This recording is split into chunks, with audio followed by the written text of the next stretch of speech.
Hello friend, welcome to study 19। देखिए, आप मुझे अनअकैडमी पे भी फॉलो कर सकते हैं। मैं वहाँ पे भी स्पेशल क्लासेस लेता हूँ जो कि बिल्कुल फ्री है। आपको क्या करना है, आप डिस्क्रिप्शन में जाके आपको लिंक मिल जाएगा, या आपके पास अनअकैडमी ऐप है तो उसमें आप हेमंत मिश्रा सर्च कर सकते हो। मेरा नाम सर्च करोगे तो आपको मेरी प्रोफाइल मिल जाएगा। और सभी स्पेशल क्लास फ्री हैं। जहाँ पे मॉडल टेस्ट चल रहा है ग्रुप डी के लिए, तो आपको मेरा कोड यूज करना है स्टडी 19। ठीक है, अगर कोड मांगता है तो स्टडी 19 कोड यूज करके आप वो सभी क्लास फ्री में देख सकते हो। सभी कोर्स जो हैं स्पेशल क्लास के अनलॉक हो जाएंगे। ठीक है, इसके साथ ही अगर आप जो है प्लस क्लासेस परचेज करना चाहते हो, उसमें भी देखना चाहते हो, तो भी आप मेरा कोड यूज कर सकते हैं स्टडी 19। तो चलिए आज की क्लास स्टार्ट करते हैं। और आप मुझे अनअकैडमी पे फॉलो करना मत भूलिएगा। आज रात को 9 बजे स्पेशल क्लास है, मॉडल पेपर जीके जीएस का 50 क्वेश्चन होंगे for group D and NTPC CBT 2 के लिए। ठीक है, तो चलिए स्टार्ट करते हैं आज की क्लास। पहला क्वेश्चन था, कौन सी पंचवर्षीय योजना केवल 4 वर्ष की थी? तो देखिए, जो तीसरी पंचवर्षीय योजना थी आपकी 1961 से 66 के बीच में थी। उसके बाद चौथी जो थी 1969 से 1974 के बीच थी। तीसरी चौथी में इतना गैप क्यों है? प्लान हॉलीडे की वजह से योजना अवकाश हुआ था 3 साल के लिए, 3 कंटिन्यू टर्म में। इसके बारे में हम इकोनॉमिक्स में डिस्कस करेंगे। पांचवी योजना जो चालू हुई थी वो 1974 से 79 के बीच में हुई थी, और सातवीं जो है 1980 से 85 के बीच में। तो आप लोग देख रहे होंगे जितने भी ऑप्शन दिए हैं उसमें 5-5 वर्ष की योजना है। लेकिन पांचवी पंचवर्षीय योजना में क्या हुआ था, जिसका उद्देश्य था गरीबी उन्मूलन के साथ आत्मनिर्भरता प्राप्त करना। क्या उद्देश्य था? गरीबी आत्मनिर्भरता प्राप्त करना, ये इसका उद्देश्य था। इसमें क्या हुआ था, 1978 में जनता सरकार आ गई थी। कौन सी गवर्नमेंट आ गई थी? जनता गवर्नमेंट आ गई थी, जनता सरकार, जिसकी वजह से 1978 में ही पांचवी पंचवर्षीय योजना को क्या कर दिया गया था? बंद कर दिया गया था। इसलिए जो 4 साल का जो क्वेश्चन पूछा है उसका आंसर होगा पांचवी पंचवर्षीय योजना। उत्पादन गुणक के न्यूनतम भुगतान को क्या कहते हैं? देखिए, minimum payment two factor of production is called. तो फैक्टर ऑफ प्रोडक्शन की बात कर रहा है कि हम जहां पे भी कोई चीज प्रोडक्ट बनाते हैं, कोई चीज प्रोड्यूस करते हैं, उस चीज की बात कर रहा है। क्वासी रेंट, आभासी लगान जो है, ये शॉर्ट टर्म फायदे में इसकी बात करते हैं। जब हमें कहीं शॉर्ट टर्म प्रॉफिट होता है तो वहां पे क्वासी रेंट, आभासी लगान की बात करते हैं। मजदूरी रेंट, जब कोई हम वर्क करते हैं, कोई चीज प्रोड्यूस नहीं करते, कोई काम करते हैं, उसके थ्रू जो हमें भी पेमेंट मिलता है वहां पे मजदूरी होता है। ट्रांसफर पेमेंट, अंतरण भुगतान, जब हम पेमेंट को ट्रांसफर करते हैं, इधर से उधर करते हैं। तो बचा कौन? वेजेस, किराया। उत्पादन गुणन के न्यूनतम भुगतान को हम क्या कहते हैं? वेजेस कहते हैं, किराया कहते हैं। नेक्स्ट क्वेश्चन देखते हैं, भारतीय अंतरिक्ष अनुसंधान संगठन कहां स्थित है? इसरो कहां स्थित है? तो इसरो आपका जो है बैंगलोर, कर्नाटक के अंदर स्थित है। इसका जो मेन ब्रांच है, वैसे तो इसके कई ब्रांच है, आपके देहरादून में 2 ब्रांच हैं, अहमदाबाद के अंदर 3 हैं। तो इसके ऑप्शन से तो कोई भी मैच नहीं हो रहा है। सही ऑप्शन जो है बैंगलोर होना चाहिए था, कर्नाटक। इसरो के बारे में थोड़ा सा जान लेते हैं। इसकी स्थापना 15 अगस्त 1969 में जो है विक्रम साराभाई जो थे उन्होंने की थी। किसने की थी? विक्रम साराभाई ने की थी। प्रेजेंट में इसके जो हेड है एएस किरण कुमार, जो प्रेजेंट में हेड डायरेक्टर जो भी कर लीजिए वो है एएस किरण, या चेयरमैन एएस किरण कुमार है। और इसरो का जो भारतीय स्पेस एजेंसी है उसका मोटो क्या है? मानव जाति की सेवा में अंतरिक्ष प्रौद्योगिकी। इसका मोटो है मानव जाति की सेवा में अंतरिक्ष प्रौद्योगिकी। अगला क्वेश्चन देखते हैं, ISRO Indian space research organization was formed in the year. ISRO भारतीय अंतरिक्ष अनुसंधान संगठन का गठन वर्ष अभी मैंने बताया क्या है? 1969, 1969। आंसर होगा 1969। आभासी लगान परिघटना, क्वासी रेंट इज द, तो इसके पहले ये डिस्कस किया था, शॉर्ट टर्म की ये परिघटना है। क्वासी रेंट मीन्स अल्पावधि में ज्यादा, मतलब कम समय में ज्यादा फायदा होना। जैसे आप जॉब करते हो, आपको पर डे का कुछ न कुछ मिलता रहता है, लेकिन होली में छुट्टी हुई, उसके लिए आप जॉब करने जाओ तो थोड़ा सा अधिक मिलता है। तो जो ये शॉर्ट टर्म प्रॉफिट होता है, शॉर्ट टर्म फिनोमिना होता है, वो क्वासी रेंट है। Quasi rent is a short term phenomena. आभासी लगान जो है एक अल्पावधिक परिघटना है। अगला क्वेश्चन देखते हैं, भारतीय उच्चतम न्यायालय के न्यायाधीशों की नियुक्ति कौन करता है? देखिए, भारतीय उच्चतम न्यायालय के न्यायाधीशों की नियुक्ति राष्ट्रपति करते हैं। पहले ऐसे नहीं था। क्या हुआ 1982 में, 1993 में और 1998 में 3 साल ऐसे थे जब जजों ने बहुत ज्यादा विवादित फैसला दे दिया था, और उसके बाद से जो जजों की देख रेख, मतलब जजों के ऊपर एक जो पॉइंट है वो प्रेसिडेंट का है कि भारतीय उच्चतम न्यायालय के न्यायाधीशों की नियुक्ति केवल प्रेसिडेंट ही करेंगे। राइट, ड्यूटी क्या है? अधिकार, कर्तव्य। कहां पे निहित है? अधिकार जो है कर्तव्यों में निहित है। Right implies duties. अब निहित है ऐसा क्यों? बाधित है, अनुदेशित है या विरोध करता है, ऐसा क्यों नहीं? देखिए, बात समझने की कोशिश कीजिएगा। ऐसे क्वेश्चन बहुत से टिपिकल होते हैं। धर्म, आपने नाम सुना होगा धर्म, और आप किसी धर्म को मानते भी होंगे, किसी न किसी धर्म को जरूर मानते होंगे। तो जब आपको धर्म को मानने का अधिकार है तो आपका कर्तव्य क्या बनता है? आपको जब धर्म को मानने का अधिकार है तो आपका कर्तव्य बनता है कि आप दूसरों को भी उनको अपना धर्म मानने का अधिकार दें। ये आपका कर्तव्य होता है। तो इससे हमें पता चलता है कि जो धर्म राइट है, अधिकार जो है, वो कर्तव्यों में निहित है, क्योंकि जो भी आपका अधिकार है वो आपका कर्तव्य बनता है कि दूसरे को भी उसका अपना अधिकार मानने दे। सत्याग्रह शब्द का निर्माण किसने किया था? तो ये तो सबको पता होगा कि सत्याग्रह शब्द जो है गांधी जी ने निर्माण किया था। सत्याग्रह का गांधी जी ने सत्याग्रह शब्द का निर्माण किया था, और इन्होंने इसका यूज भारतीय स्वतंत्रता आंदोलन और दक्षिण अफ्रीका में भारतीय अधिकारों के संघर्ष के लिए भी बहुत ज्यादा किया था। अब देखते हैं भारतीय वन सेवा की स्थापना कब की गई। तो भारतीय वन सेवा की स्थापना जुलाई 1, 1966 को की गई थी। देखिए, अखिल भारतीय सेवा अधिनियम 1951 के तहत 3 सेवाओं की स्थापना की गई है, जिसमें से भारतीय वन सेवा एक है। क्या है? अखिल भारतीय सेवा अधिनियम 1951 के तहत जुलाई 1, 1966 को भारतीय वन सेवा की स्थापना की गई थी। भारतीय संविधान के किस संशोधन अधिनियम द्वारा पंचायती राज व्यवस्था को संवैधानिक दर्जा दिया गया? देखिए, 4 अमेंडमेंट है। चारों अमेंडमेंट के बारे में देख लेते हैं थोड़ा थोड़ा। 71, देखिए 71 में क्या हुआ था? इसके द्वारा जो संविधान की 8वीं अनुसूची में 3 और भाषाएं, 71 में संविधान के 8वीं अनुसूची में आपकी क्या है? लैंग्वेज है। तो इसमें 3 और लैंग्वेज ऐड कर दी गई थी। कौन कौन सी? मणिपुरी, नेपाली तथा कोंकणी। ये तीनों ऐड हो गई थी संविधान में 71st कॉन्स्टिट्यूशन अमेंडमेंट के द्वारा। कौन कौन सी? मणिपुरी, नेपाली और कोंकणी। 72 में क्या हुआ था आपका? 72 ज्यादा इंपॉर्टेंट तो नहीं है, फिर भी सुन लीजिए। इसके द्वारा जो है लोकसभा तथा राज्यसभा के जो निर्वाचन क्षेत्र के सीमांकन के लिए परिसीमन आयोग की गठन की व्यवस्था की गई। तो इससे क्वेश्चन बस सिंपल आता, परिसीमन आयोग किस अमेंडमेंट में गठन किया गया था? तो परिसीमन आयोग जो है 72 अमेंडमेंट में गठन किया गया था। 72 अमेंडमेंट हुआ था 1992 में, और 71 संशोधन भी 1992 में ही हुआ था, और 73rd संशोधन 1993 में हुआ था। ठीक है, और इसके द्वारा संविधान में भाग 9 तथा अनुच्छेद 243 से लेके 243 र है। आप इसको इंग्लिश में समझ लीजिएगा, इंग्लिश में कोई और वर्ड होगा। और 11वीं अनुसूची को जोड़कर, देखिए पार्ट 9 जोड़ा गया था, 11 अनुसूची जोड़ी गई थी। पार्ट 9, 11 अनुसूची जोड़ के संपूर्ण भारत में पंचायती राज की स्थापना की गई थी। तो क्वेश्चन हमसे यही है कि पंचायती राज की स्थापना किस अमेंडमेंट के द्वारा किया गया था? तो वो कौन सा आंसर होगा आपका? 73rd amendment 1993।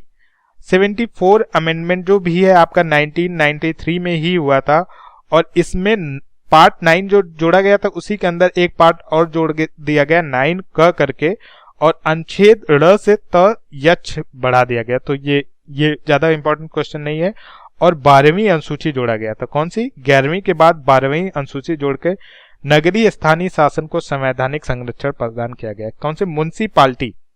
म्युनिसिपालिटी आपने सुना ही होगा। नगरीय स्थानीय, हिंदी में क्या कहते हैं? नगरीय स्थानीय शासन। तो ये दोनों इंपॉर्टेंट है। कौन कौन से? 73, 74 दोनों 93 में हुए थे। 73 में पार्ट 9 जोड़ा गया, 11 अनुसूची पंचायती राज को ऐड किया गया। 74 में क्या हुआ था? पार्ट 9 क जोड़ा गया, 12 अनुसूची और नगरीय स्थानीय शासन म्युनिसिपैलिटी को जो है संवैधानिक संरक्षण प्रदान किया गया। निम्नलिखित में से किसको भारत का तोता कहते हैं? देखिए, अमीर खुसरो जी को हम भारत के तोता के नाम से जानते हैं। थोड़ा सा अमीर खुसरो के बारे में जान लेते हैं। इनका जन्म जो है यूपी में एटा जिले में हुआ था। यूपी के अंदर एटा जिले में पटियाली गांव के अंदर हुआ था। कब हुआ था? 1253 में हुआ था और इनको तोताए हिंद, तूती ए हिंद की उपाधि दी गई थी। उस समय तूती ए हिंद बोला जाता था, इस समय तोताए हिंद बोला जाता है। इन्होंने फारसी कविता का भारतीकरण प्रारंभ किया था। इंपॉर्टेंट क्वेश्चन, किसने फारसी कविता का भारतीकरण किया था? तो अमीर खुसरो ने फारसी कविताओं का जो है भारतीकरण किया था। इनकी शैली के बारे में क्वेश्चन आता है तो इनकी शैली सबक ए हिंद या भारत की शैली कहलाती है। किसकी शैली भारत की थी? भारत की शैली किसकी थी पूछता है तो आंसर होता अमीर खुसरो। और इसको उस समय क्या बोला जाता था? सबक ए हिंद। सबक ए हिंद से ज्यादा क्वेश्चन नहीं आता, ज्यादा क्वेश्चन तो भारत की शैली से ही आता है। और सल्तनत काल के सर्वश्रेष्ठ संगीतक कौन थे? तो वो अमीर खुसरो थे, सल्तनत काल के सर्वश्रेष्ठ संगीतक। और इनकी सबसे फेमस जो इन्होंने रचनाएं लिखी थी उसमें सबसे प्रसिद्ध तो सबको पता होगा तुगलकनामा। कुछ और हैं, उन्हें आप देख लीजिए। नू सिपेहर, देवल और रानी खिचका, जिसको आशिका भी कहते हैं, इन्होंने लिखा था। इनके गुरु जी थे, इनके बारे में क्वेश्चन आता है, निजामुद्दीन औलिया। अमीर खुसरो के गुरु कौन थे? निजामुद्दीन औलिया। और इन्होंने अमीर खुसरो को तुर्किल्लाह की उपाधि दी थी, तुर्किल्लाह की जो है उपाधि दी थी। अगला क्वेश्चन देखते हैं, भारत किस वायसराय के काल में स्वतंत्र हुआ? तो भारत जो है माउंटबेटन के काल में स्वतंत्र हुआ। तो कभी कभी क्वेश्चन ये भी आ जाता है कि स्वतंत्रता से पहले आखिरी वायसराय कौन थे? माउंटबेटन थे। स्वतंत्रता के बाद पहले वायसराय कौन थे? पहले विदेशी वायसराय कौन थे? माउंटबेटन थे। तो ये क्वेश्चन आ जाता है। रूसी क्रांति कब हुई थी? देखिए, रूसी क्रांति आपकी जो हुई थी 1917 ईस्वी में हुई थी, 1917 एडी में हुई थी। इसके बाद क्वेश्चन आता है, कुषाण वंश के प्रसिद्ध राजा का नाम बताइए। तो कुषाण वंश के प्रसिद्ध राजा कौन थे? कनिष्क थे। थोड़ा सा कुषाण वंश के बारे में जान लेते हैं। जो इस समय के आधुनिक विद्वान है वो कुषाणों को यूची जाति से मानते हैं। किस जाति से मानते हैं? यूची जाति से। और यूची जाति जो पाई जाती है वो चीन के गोबी प्रदेश में पाई जाती है। कहाँ पाई जाती है? चीन में पाई जाती है। चीन में एक स्थान है, गोबी नाम का प्रदेश है, उसके अंदर जो है यूची जाति पाई जाती है। तो कुषाण को आधुनिक विद्वान वहीं के नागरिक मानते हैं। और कुषाण वंश का संस्थापक जो था वो है कुजुल कडफिसेस। कुजुल कन्फिसेस। भारत के कुषाण वंश के समय भारत के अंदर जो है सोने की सर्वाधिक सिक्के जारी करने वाले विम कंटिफिसेस थे, जो कुजुल कंटिफिसेस के बाद जो है गद्दी पे बैठे थे। कौन? विम कंटिफिसेस। अब बात करते हैं कुषाण वंश के सबसे प्रसिद्ध राजा कनिष्क के बारे में। 72 ईस्वी में कनिष्क कुषाण वंश के साम्राज्य का शासक बना। कब बना? 72 ईस्वी में। और इसके 6 साल बाद ही 78 में इन्होंने अपना एक संवत प्रचलित किया जिसका नाम क्या रखा? शक संवत।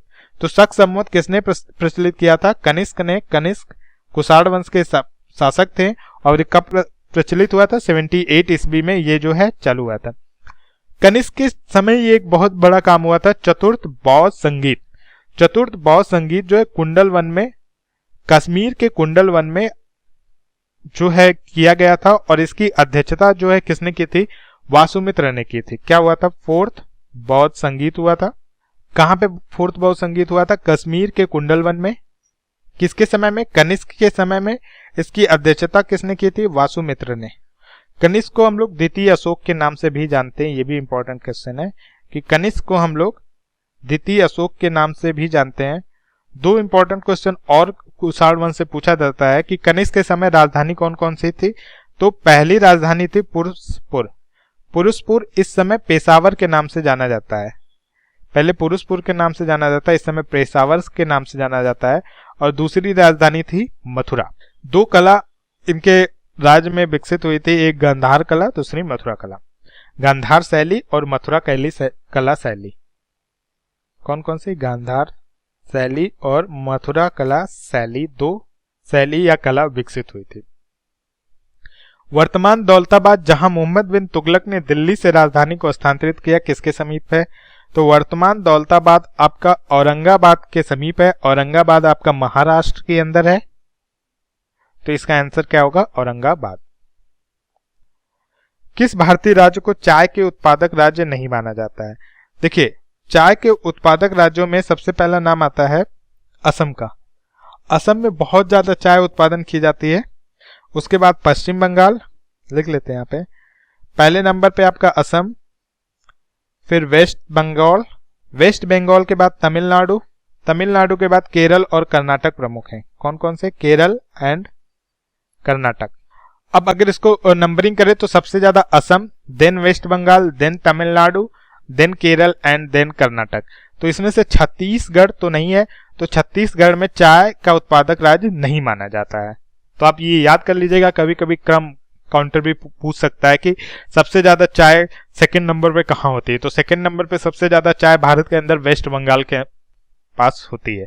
भारत में सबसे ऊंचा पठार कौन सा है? देखिए, इसका आंसर आपको देना है, लेकिन इन ऑप्शन में नहीं देना है। आपके पास ऑप्शन है तिब्बत का पठार। पहले तो आपको पता करना है कि ये भारत से टच है कि नहीं, भारत के अंदर थोड़ा सा भी है कि नहीं है। सेकंड आपको ऑप्शन मिलेगा लद्दाख का पठार, एंड थर्ड ऑप्शन मिलेगा डेक्कन दक्षिणी पठार। तो इन तीनों से आपको बताना है कि भारत के अंदर सबसे ऊंचा पठार कौन सा है, और इसको आपको नीचे कमेंट बॉक्स में कमेंट करना है।